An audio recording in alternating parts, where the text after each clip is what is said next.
वालेकुम ladies and gentleman, मेरा नाम अकमल है और ये स्पीकिंग सोसाइटी का प्लेटफॉर्म है। आज हम बात कर रहे हैं कि लैंग्वेज लर्निंग में दिमाग फंक्शन कैसे करता है। Language learning a language, how brain works. मैं दो डायग्राम्स के जरिए आपको परवाज़ी करूंगा कि दिमाग किसी लैंग्वेज को लर्निंग में क्या तरीका इख्तियार करता है, और जब इन दोनों चीजों को समझ लेंगे आप तो आपके लिए बहुत आसान होगा फैसला करना कि आपने कौन सा तरीका इख्तियार करना है लैंग्वेज को सीखने का। मैंने दो डायग्राम्स बनाए हैं, एक नेटिव स्पीकर के लिए और एक नॉन नेटिव स्पीकर के लिए। मसलन आप समझ लें कि ये एक अमेरिकन के ब्रेन स्ट्रक्चर है लैंग्वेज लर्निंग के मुताबिक, और ये पाकिस्तानी का ब्रेन स्ट्रक्चर है लैंग्वेज लर्निंग के मुताबिक। नेटिव में ये होता है, आप देखें इनको मैंने 4 खानों में तकसीम किया और चारों खानों को नेम दिए listening, speaking, reading and writing. इसी तरह नॉन नेटिव में भी यानी पाकिस्तानी में listening, speaking, reading and writing. अब देखें कि नेटिव स्पीकिंग में नेटिव लोगों में लिसनिंग सबसे ज्यादा होती है। मैंने फिल किया है लिसनिंग वाले पार्ट को ज्यादा से ज्यादा, क्योंकि वजह ये उनको 24 घंटे उनके इर्द गिर्द चारों तरफ ऐसे लोग अवेलेबल होते हैं जो इंग्लिश में बात कर सकते हैं। उनके कानों में सुबह से शाम तक लैंग्वेज पढ़ती रहती है। बच्चा बूढ़ा छोटा बड़ा सारे इंग्लिश में बोलते हैं। शॉप पर गए तो वहां पर इंग्लिश, बाजार में गए तो वहां पर इंग्लिश, रिश्तेदारों में गए तो वहां पर इंग्लिश। 24 घंटे हर लम्हे आपको आपके कानों में लैंग्वेज पढ़ती रहती है। तरीका यह है कि जब कोई भी चीज, कोई भी लफ्ज या कोई भी आइडिया लगातार आप सुनते रहते हैं वो स्टोर होता रहता है। और जो नेचुरल अंदाज है लर्निंग का वो ये कि कोई भी चीज जब आपके दिमाग में नेचुरली तौर पर अभी 2 दिन बाद, 10 दिन बाद, यहाँ पर सड़क पर किसी ऑफिस में, जब आपके कानों के जरिए कोई चीज आपके दिमाग में दाखिल होती रहती है तो वो 8-10 मरतबा जब वो एंटर हो जाती है वो नेटिव या नेचुरली स्टोर हो जाती है। और वो जो इस तरह से नेचुरली स्टोर होती है वो सारी जिंदगी आपकी मेमोरी में मौजूद रहती है। तो एक नेटिव स्पीकर में क्या होता है कि लिसनिंग सबसे ज्यादा होती है, क्योंकि उसको सुनने के लिए बहुत ज्यादा लिसनिंग अवेलेबल होती है। जब उसकी लिसनिंग बहुत ज्यादा, तो डेफिनेटली इसी लिसनिंग में से, क्योंकि उसने इसी लिसनिंग में से परसीव करके आइडियाज रिटर्न करने होते हैं, दोबारा उनको बोलना होता है। तो लिसनिंग से जरा कम होती है स्पीकिंग। वो लिसन ज्यादा कर सकता है, उसके पास लिसनिंग वोकैबुलरी, लिसनिंग सेंटेंसेस ज्यादा होती है जिनको वो समझ सकता है, लेकिन कंपैरेटिवली उस लिसनिंग से वो कम स्पीकिंग करता है, इससे कम होती है। और मैंने देखा उसको थोड़ा सा कम शो। अब लिसनिंग और स्पीकिंग तो उसके लिए नेटिव है, नेचुरल है। लिसनिंग सबसे ज्यादा, स्पीकिंग उससे कम।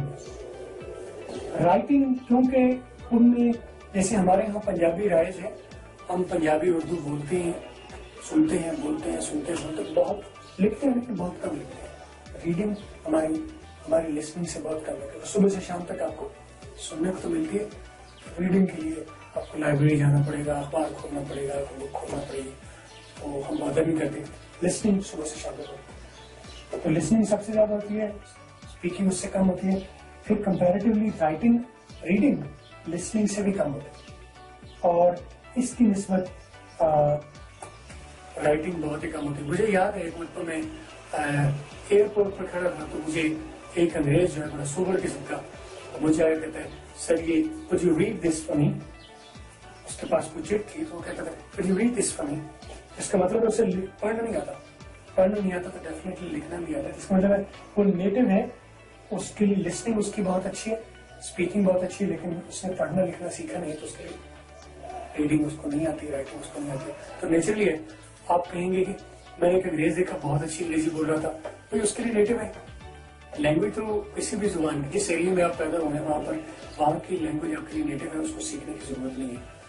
हाँ, रीडिंग और राइटिंग शायद आपको सीखने की जरूरत है। अब मैं नेटिव की बजाय नॉन नेटिव, यानी कि ये एक अमेरिकन की बात मैंने की, ये मैं एक पाकिस्तानी की बात करता हूँ, आपकी बात करता हूँ, मैं अपनी बात करता हूँ। हमारे यहाँ जो लिसनिंग और स्पीकिंग का कॉन्सेप्ट नहीं है, स्कूल लेवल से कॉलेज लेवल पर, इवन यूनिवर्सिटी लेवल पर, वो भी हम शायद फैशन के हद तक बोलते हैं। हमारी लिटरेरी हम शायद इसको यूज नहीं करते। तो हमारी रीडिंग बहुत ज्यादा है, पहली जमात से यानी कि आप नर्सरी से देख लो, नर्सरी से रीडिंग शुरू होती है और रीडिंग के साथ साथ रोजाना की एक्सरसाइज आपको मिलती है, आप राइटिंग करें।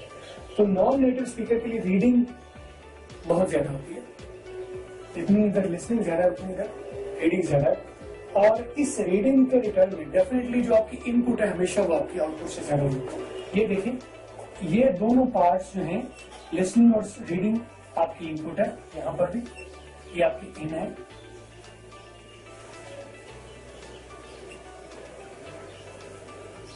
और ये आपकी स्पीकिंग और राइटिंग जो है ये आउटपुट है।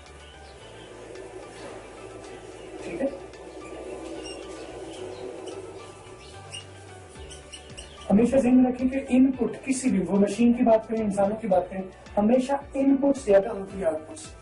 देखिए, लिसनिंग की इनपुट ज्यादा है, स्पीकिंग आउटपुट कम है, रीडिंग की आउटपुट ज्यादा है, राइटिंग की आउटपुट कम है। हमारे यहाँ ये है कि हमारा थोड़ा सा सिस्टम उल्टा है कि हम रीडिंग से शुरू करते हैं अपनी एजुकेशन। रीडिंग हमारी बहुत ज्यादा, उस रीडिंग के मुकाबले में राइटिंग कंपैरेटिवली कम है। बहुत अच्छी हो सकती है लेकिन उस रीडिंग के मुकाबले में राइटिंग बहुत कम है। और इसकी निस्बत क्योंकि लिसनिंग हमारा उससे इतना ट्रेंड नहीं है, हम सुनते नहीं है, कभी हो सकता है बाई चांस इंग्लिश न्यूज हमें मिल जाए सुनने को, या कोई मूवी लगी हुई है, डॉक्यूमेंट्री या कार्टून कोई चीज तो, या क्रिकेट मैच की कमेंट्री आप देखते हो, तो लिसनिंग हमारी कंपैरेटिवली राइटिंग से कम है। जब लिसनिंग कम है तो डेफिनेटली इसके रिटर्न में जो इसकी आउटपुट आएगी, जैसे मैंने पहले कहा कि आउटपुट हमेशा आपकी इनपुट से कम होती है, तो इससे वो कम होगी। अब ये तो इनका मैंने आपको स्ट्रक्चर बताया कि दोनों का स्ट्रक्चर क्या है। अब बात इसकी करेंगे, इसकी करेंगे, हमें कंसर्न है नॉन नेटिव से, हम पाकिस्तानी, हम अपनी बात करें तो हमें क्या करना है लैंग्वेज को इम्प्रूव करने के लिए। मैं कहता हूँ कि अगर लेट्स से आप फर्ज करें कि आप एक भी नया लफ्ज नहीं सीखते, आमतौर पर होता है कि मैं भी करवा रहा होता हूँ, टीचर्स करवा रहे होते हैं क्लासों में, आपको 5 नए लफ्ज, 5 नई बातें रोजाना वो हम घंटे लगा के ये कर रहे होते हैं। फर्ज किया कि हम एक भी नया लफ्ज नहीं सीखते रोजाना। वजह यह है कि हमारे यहाँ पर पहले से इतना काफी मटेरियल है कि अगर इसी को हम यूटिलाइज करें तो ये डिवाइड हो सकता है। करें क्या कि रीडिंग आपको आती है, जब आप किसी चीज को रीड करते हैं उसको समझ आती है, वेरी गुड। अच्छा, रीडिंग की जब समझ आ रही है इसका मतलब है वो मटेरियल, ऐसा फिक्रा जिसकी आपको पढ़ के समझ आ जाएगी, ऐसा वर्ड जिसको पढ़ के आपको पता चल जाए इसका मीनिंग क्या है। इसका मतलब है वो आपकी रीडिंग वोकैबुलरी में, रीडिंग पार्ट में पड़ी हुई है, दिमाग में वो आपके मौजूद है, सिर्फ वो इस डिपार्टमेंट में पढ़ी है, इसमें नहीं पढ़ी। तो करना क्या है, आप जब रीडिंग करें तो read it first of all loud. जब आप लाउड रीडिंग करेंगे तो एक तो ये होगा कि नया जो भी एक यूनिट आप करेंगे, एक तो नया यूनिट इजाफा होगा जब आप रीडिंग करेंगे। यहाँ भी हो गया इजाफा, फर्ज किया आपने एक नया लफ्ज पढ़ा, क्या इजाफा किया, जब आप पढ़ रहे थे तो उसे लाउडली आपने स्पीकिंग भी किया, बोल के पढ़ा, तो यकीनन जब आपने बोला तो आपकी इस स्पीकिंग एक्सरसाइज में भी आ गया। फिर जो आप बोलेंगे वो आप खुद भी तो सुनेंगे, इसका मतलब है वही वर्ड आपकी स्पीकिंग में भी आ गया। अब अगला काम क्या करें, put the paper down and right it.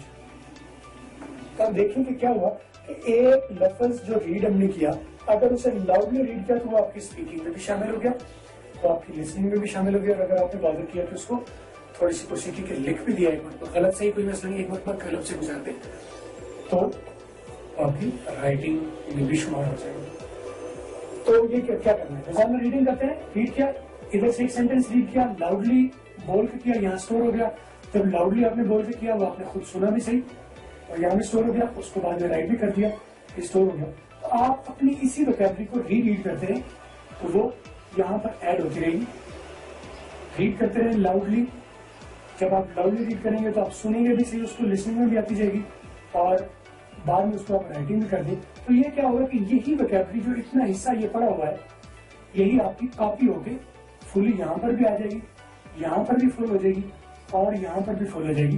तो ये साबित हुआ कि एक भी नया लफ्ज सीखे बगैर आप बेहतरीन राइटिंग भी कर सकते हैं, बेहतरीन स्पीकिंग कर सकते हैं, बेहतरीन लिसनिंग कर सकते हैं। तो वोकैबुलरी या वो मटेरियल आपके अंदर मौजूद है पहले से, सिर्फ उसे हमने यूटिलाइज करना है। ठीक है जी।